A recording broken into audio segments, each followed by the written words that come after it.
talking with a little bit of a deeper dive with Nissa Lee, and I'm asking her, the way you talk is quite fascinating. Can you tell me a little bit about your background? Nissa, tell me about, like, I thought maybe you were a physical therapist. Tell me what you did before you did Feldenkrais, because you're only recently a graduate, but you seem to really understand this. So can you tell me more? Yeah, of course. Well, the first time I was introduced to Feldenkrais was when I was a conservatory student. I was studying piano very seriously, ended up getting a master's degree.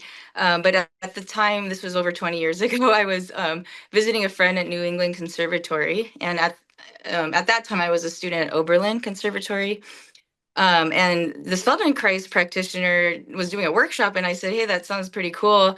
At that time, I had no clue of like where my head was from my toes, kind of thing, and I was just like stuck in a practice room, practicing a lot. And but all of a sudden, I started developing like repetitive strain problems and a lot of tension, and it was starting to affect the way I was playing. And yeah, it was that workshop really like set us like planted a seed in me that I didn't revisit till much later, but it kind of all of a sudden started helping me map like, oh, I can actually breathe. I can like sit, at the piano a certain way and not, create these problems over and over again.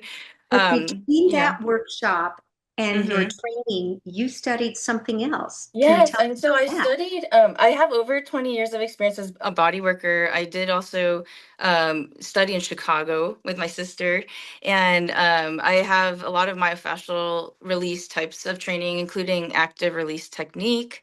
I studied in Colorado Springs with Dr. Michael Leahy and did all my full training and worked in a very corrective type of way for a while. I still really enjoy looking through that lens, but I also And know, you yeah. said that you worked with entrapped nerves. I mean, Yeah, nerve entrapment is something that I definitely see a lot of sciatica and all sorts of all sorts of things, brachial plexus, like the thoracic outlet syndrome. I see a lot of frozen shoulder. I still do enjoy working with a lot of people who have like specific issues, plantar fasciitis, and I would say that is kind of the niche that people come to me for. And I love introducing the Feldenkrais method to these people and seeing like all the beauty that happens from there too.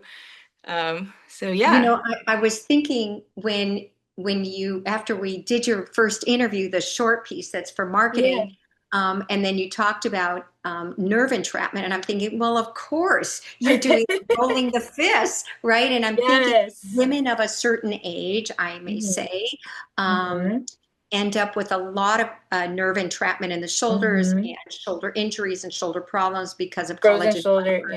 Yeah. hmm Right, frozen shoulder and all of hmm that coming because of collagen fiber change. So then you're saying, oh, all this training. And yes, we need the nerve gliding that happens with hmm sciatic nerves and things like that.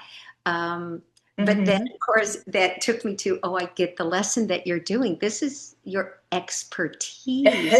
I love this stuff. I love nerding out on it, and I love dropping into the quieter realms of just like tapping into your body and with that background knowledge, but going into it in a more somatic way. That's what the beauty of Feldenkrais work, I think. hmm Well, so let people know that when they're coming to your morning awareness through movement class, they're getting a whole lot of you and many, many years of your expertise. So thank you so much. I'm really looking forward to seeing you. Me too. Thank you. Thank you.